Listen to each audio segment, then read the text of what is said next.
I've been struck recently at the amazing spectrum of questions that I get from students.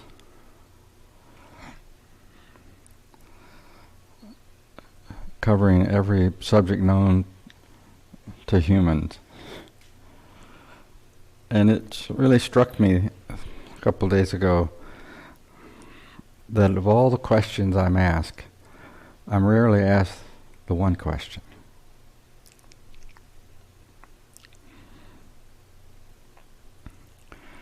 And as I was thinking about that, this moment of being with Rudy,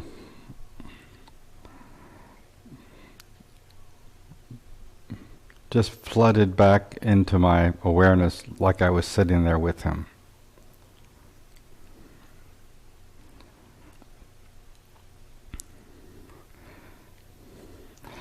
And it was one of those, I have to say, gratefully, one of a number of times where there was a time that we were together where nothing was said.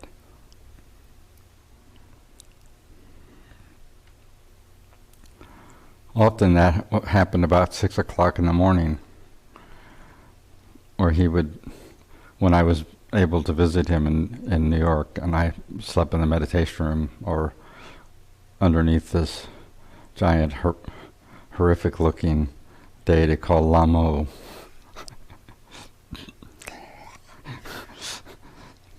Knives and forks and interesting dreams there. But he would wake me up about 6 o'clock as the sun was coming up, and he'd say, "Let's go for a walk." And we would walk maybe 45 minutes to an hour, hour and a half. Of course, this was in New York City, before all the hubbub started. And, you know, I don't know how many times that happened, but maybe I remember once or twice when there was anything said. And yet there was this sublime message, there was this sublime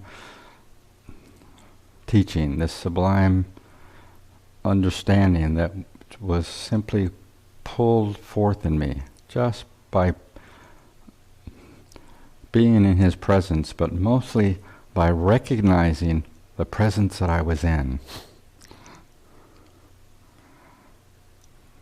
That here was this vast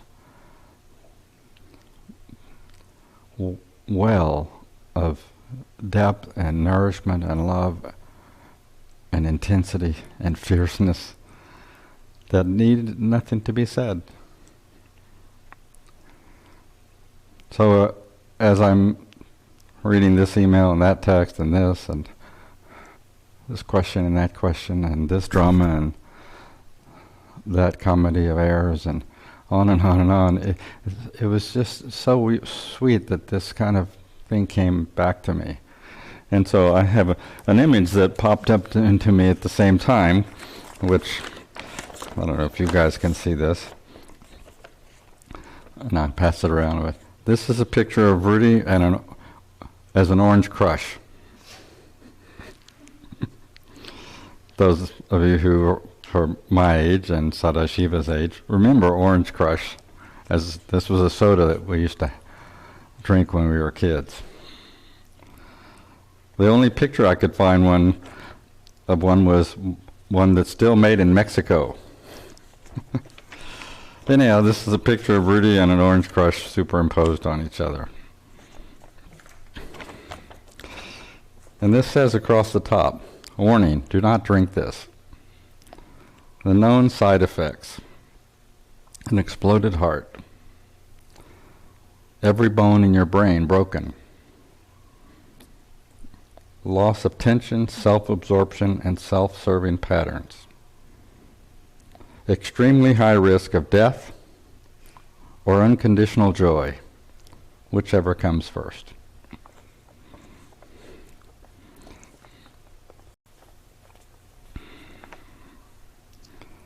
And I use this image in this discussion to perhaps remind you the extraordinary gift of having a teacher. The extraordinary gift of a living presence, a living energy that is the agent of God freeing you. The agent in which the portal in which that ever-present, the grace that has decided to wake you up is pouring forth the very energy and the very nourishment and the very information, the very feedback for that singular purpose.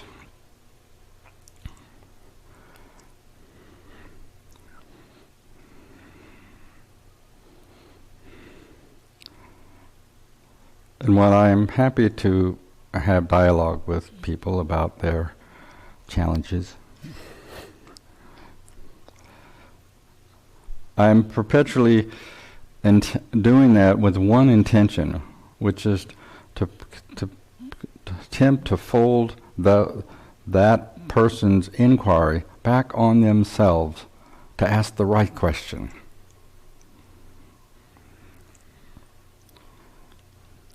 Not to ask, how can I deal with my partner, or how can I this, or how can I that, and how can I be less tense, and right. But how can I find the true essence of myself? This is the singular purpose of our relationship with a teacher. I've spoken to you a few times, or a number of times, that within the non-dual practices, the advent of freedom has a singular source, a singular source, and that is God. That Shaktipada, that descent of grace, which is God waking herself up in us and revealing herself to us as ourself.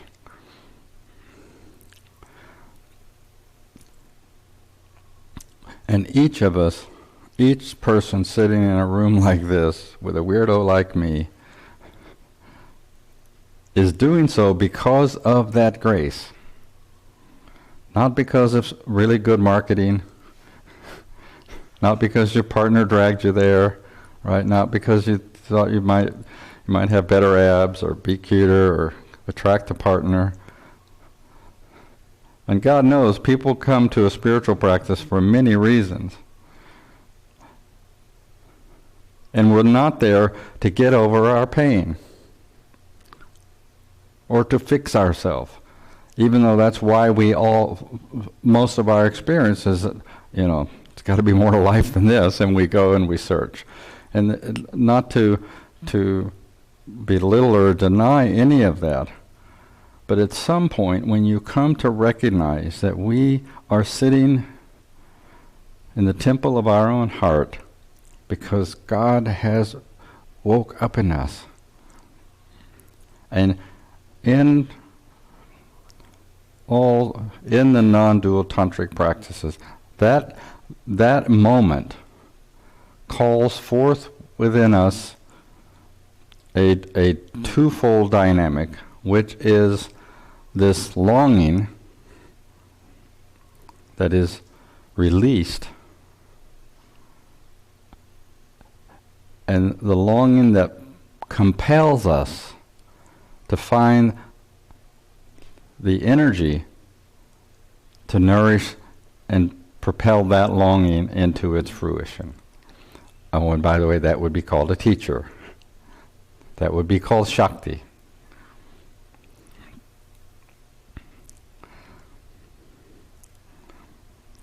It is understood within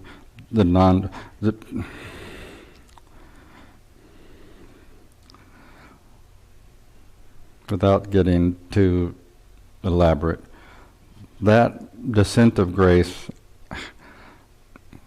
over the centuries, these great masters have kind of taken their computer databases and categorized the 9 levels of grace. The first 2, nobody knows because it's basic spontaneous combustion. When that grace descends, just the explosion just happens and we recognize our true highest self. But what you can understand is the 3rd level down, which is still pretty good,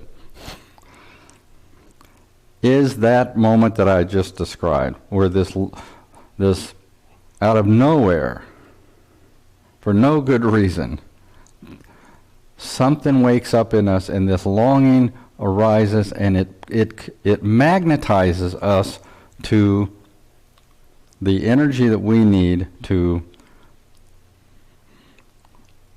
answer the singular question that we should always be asking. And in that dynamic, there is, when we come in contact with that energy that we have magnetized to ourselves, there is a twofold dynamic, which is the receiving of that grace, the receiving of that energy, the receiving of that nourishment, the plugging in to that lifeline, the plugging into that lifeline that only we can disconnect from, that only we do disconnect from. That is, once it is plugged in, it is never pulled, the plug is never pulled from the other way. That energy field, that energy portal never reaches out and unplugs itself from you.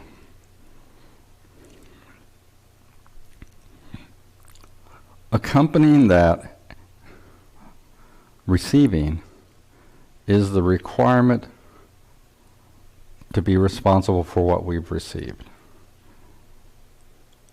And that starts with not forgetting what we are receiving and why we are receiving it. This Shaktipada, this descent of grace, is what frees us.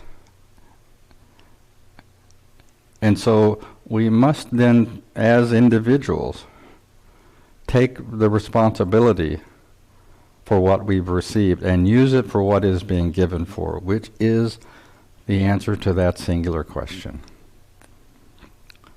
So I'm using this image of Rudy, and I'm saying the known side effects are an exploded heart, that every bone in your body and your brain gets broken, that all self-absorption, etc., are surgically removed.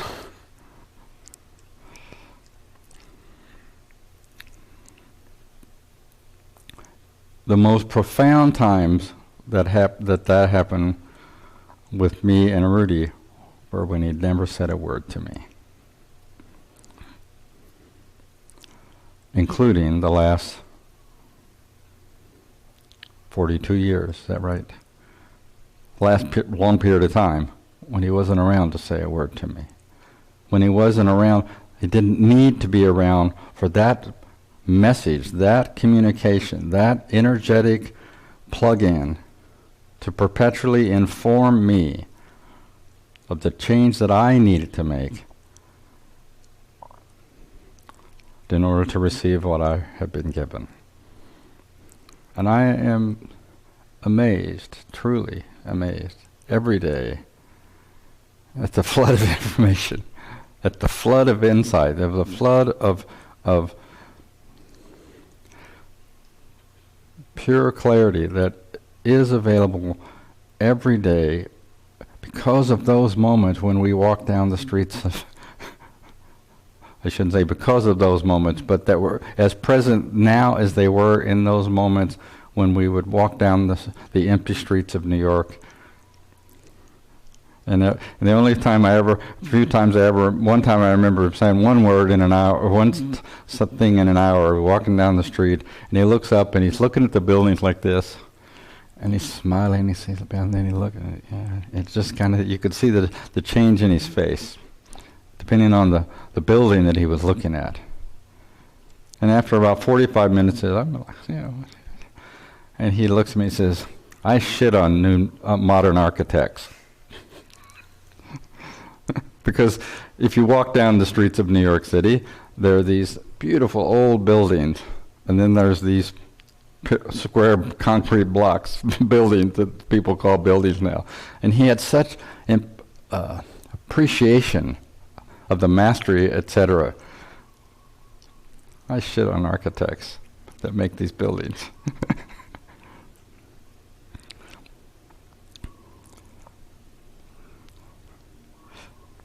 The reason I'm using this particular image and this particular set of terms is that kind of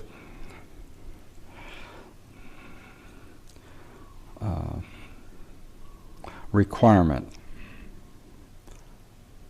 The requirement that Rudy had of us was an unspoken requirement, even though he spoke about it a lot. You remember in the video of him, there's a point where he's saying, if you're not doing your work, you will know about it from me, right? But once in the 14 months that I knew him, did he actually say something to me about the work I wasn't doing. I was pleased about that because it was not pretty when he decided to use words. But he didn't have to, and the point was that, look, I was a 19-year-old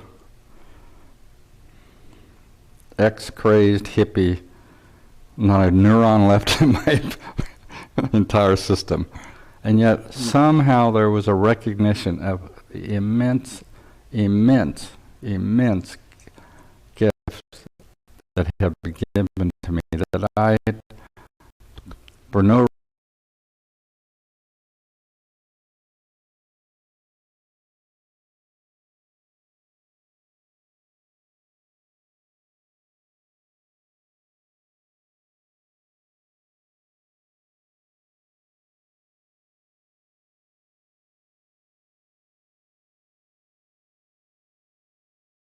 we've received.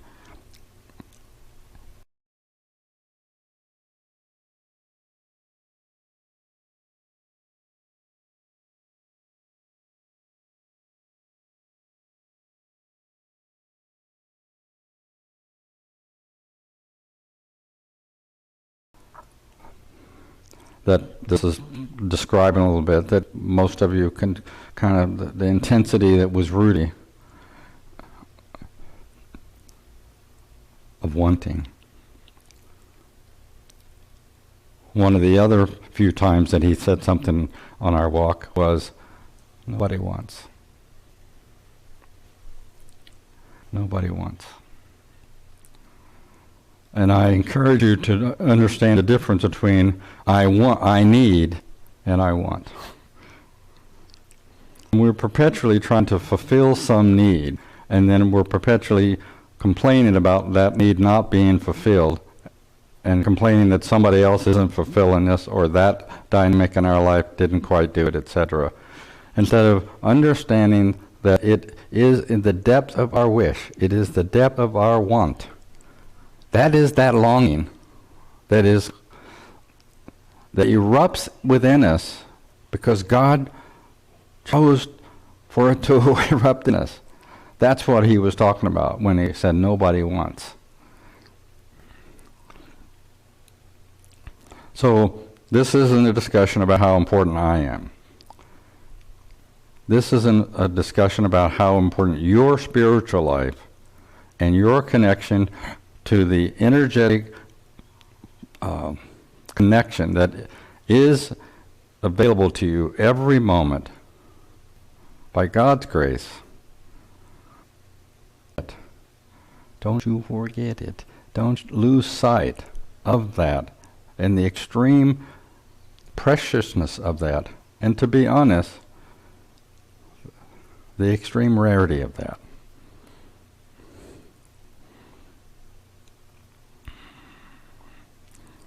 And then whatever intensity you cultivate in your own sadhana is not something that myself or Rudy or any teacher has to impose on you. And understand there is a difference between truly working deeply, working from that depth of longing, and creating pressure in your work.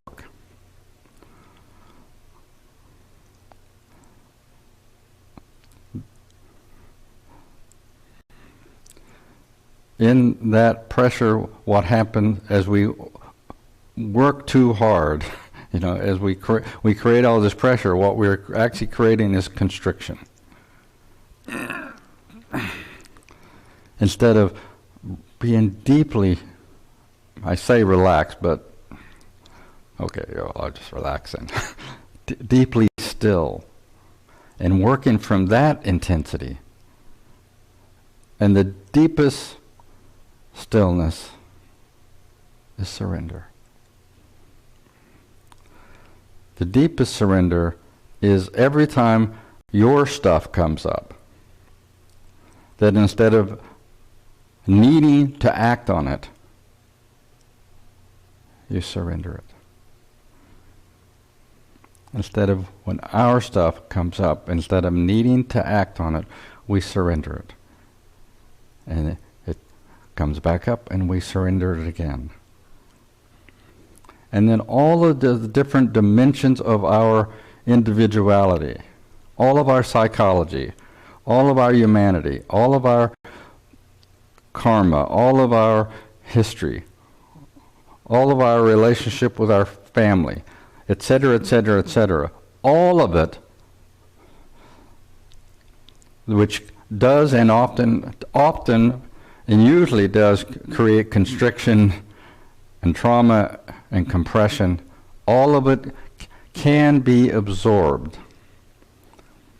in the state of surrender.